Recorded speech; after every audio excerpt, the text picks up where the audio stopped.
नमस्कार दोस्तों। आज हम आपको जो कहानी सुनाने जा रहे हैं वह अनहोनी और होनी पर आधारित है। अनहोनी कैसे होनी में तब्दील होती है, आज हम आपको इस कहानी के द्वारा बताएंगे। तो कहानी कुछ इस प्रकार है कि भगवान विष्णु के आने जाने के रास्ते में एक कबूतर रहा करता था। वो कबूतर भगवान विष्णु को आते जाते देखकर रोजाना प्रणाम किया करता था, लेकिन कभी भगवान विष्णु उसकी तरफ ध्यान नहीं देते थे। लेकिन एक रोज ऐसा हुआ कि भगवान विष्णु वहां से गुजर रहे थे, तो कबूतर ने उन्हें देखा और प्रणाम किया। भगवान विष्णु ने कबूतर की ओर देखा, उनके माथे पर थोड़ी सी शिकन पड़ी, फिर कुछ सोचा और उसके बाद मुस्कुरा कर चल दिए। वो तो चले गए, लेकिन कबूतर का माथा ठनका। कबूतर ने सोचा कि भगवान विष्णु ने इतने वर्षों में कभी मेरी तरफ आंख उठाकर नहीं देखा, और आज देखा भी तो सोच में पड़ गए।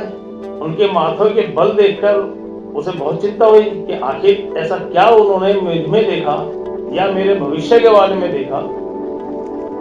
अब ये सोचते हुए वो नन्हा सा प्राणी बहुत परेशान हो गया। उसके पास खोने को था भी क्या, एक नन्ही सी जान। बस उसे उस जान का खतरा हो गया कि ऐसा ना हो कि आज मेरी मौत आने वाली हो। अब क्या करे, बेचारा बहुत परेशान। और तो कोई था नहीं। उसका दोस्त जो था, वो जो भगवान विष्णु का वाहन गरुड़ है, वो था। भगवान विष्णु के वाहन गरुड़ से उसकी अच्छी खासी दोस्ती थी। वो सीधा गरुड़ के पास पहुंचा, बोला, दोस्त गरुड़, ऐसे ऐसे हुआ। उसने सारी घटनाक्रम सुना दिया। घटनाक्रम सुनकर गरुड़ भी परेशान। उसने कहा कि जरूर कुछ ना कुछ तो होगा ही आज। तो बताओ, मैं तुम्हारी किस तरीके से सेवा कर सकता हूँ, किस तरीके से सहायता कर सकता हूँ। फिर दोनों ने बैठ के सोचा और सोचकर यह निष्कर्ष निकाला कि अगर मौत आनी भी है या कुछ दुर्घटना मेरे साथ होनी भी है तो यही होनी है। मान लो अगर मौत आएगी भी तो मुझे यही ढूंढेगी। क्यों ना हम मौत को चकमा दे दें और यहां से दूर कहीं छुप जाएं। प्लानिंग बड़ी अच्छी थी। गरुड़ ने कहा, ठीक है दोस्त कबूतर, आ मेरे कंधे पर बैठ, मैं तुझे यहां से कहीं दूर ले जाता हूं। कुछ टाइम के लिए छुपा देता हूं, उसके बाद आकर भगवान विष्णु से इस बात का कारण पूछ लूंगा और उसके बाद मैं तुझे वापस ले आऊंगा। ठीक है। कबूतर गरुड़ जी के कंधे पर बैठा और गरुड़ जी तीव्र गति से उड़ चले। गरुड़ जी कई हजार योजन पार करके कहीं पहाड़ों पर बर्फ के बीच में एक छोटी सी जगह देखकर एक सुरक्षित सी गुफा में उस कबूतर को बिठाया। बोले, दोस्त यहाँ आराम करो, यहाँ दूर दूर तक कोई नहीं है, कोई खतरा नहीं है, तुम यहाँ सुरक्षित रहोगे। और मैं जाता हूँ और जैसे ही मौका मिलता है भगवान विष्णु से मैं पता करता हूँ कि आखिर क्या कारण था जो उन्होंने ऐसा किया। कबूतर ने कहा, बहुत बहुत धन्यवाद दोस्त, और गरुड़ जी उड़ चले। मौका मिलते ही गरुड़ जी ने भगवान विष्णु से बात की।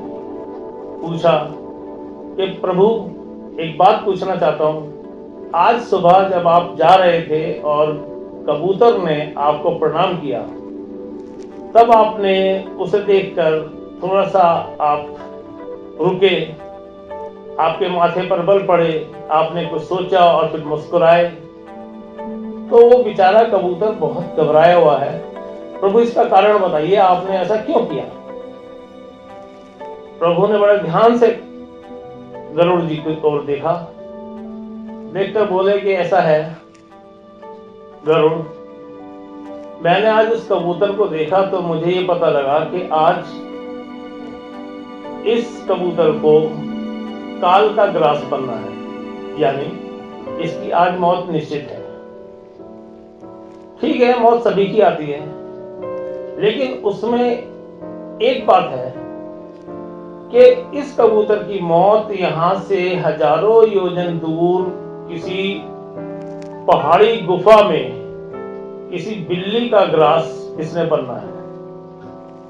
अब मैं ये देख रहा था कि ये कबूतर अगर यहां से उड़ता है अपनी पूरी गति से, तो भी इसे कई महीने लग जाएंगे वहां तक पहुंचते पहुंचते।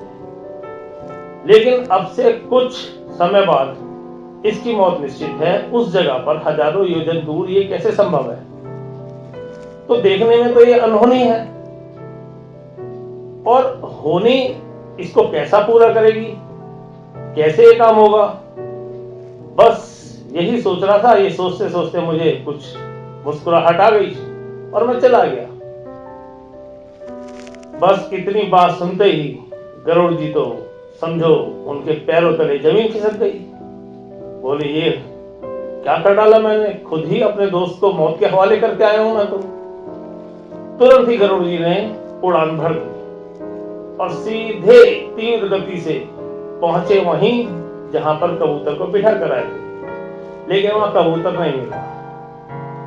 वहां कुछ पंख, छोटी छोटी हड्डियां, कुछ खून के कतरे, बस यही कुछ था। गरुड़ जी क्या कहते हैं, बहुत अफसोस किया उन्होंने बैठकर, और दुखित हृदय लेकर वो वापस आ गए। तो दोस्तों, कई बार हम लोगों को ऐसा लगता है अपने जीवन में कि ये अनहोनी है, कुछ किसी के साथ दुर्घटना हो जाती है या मृत्यु हो जाती है, तो हम उस बात को यही कहते हैं कि ये अनहोनी हो गई, जबकि अनहोनी कभी नहीं होती। जो होती है होनी ही होती है। लेकिन वो रूप ऐसा रख कर आती है कि कई बार हमें लगता है कि यार ये नहीं हो सकता।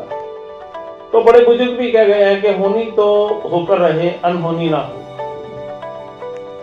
तो होनी और अनहोनी में हमको बस यही ध्यान रखना है कि इस पृथ्वी पर, इस संसार में अनहोनी कुछ नहीं होती। जो होना होता है वो होता है, और वही होनी होती है। आज के लिए इतना ही। नमस्कार।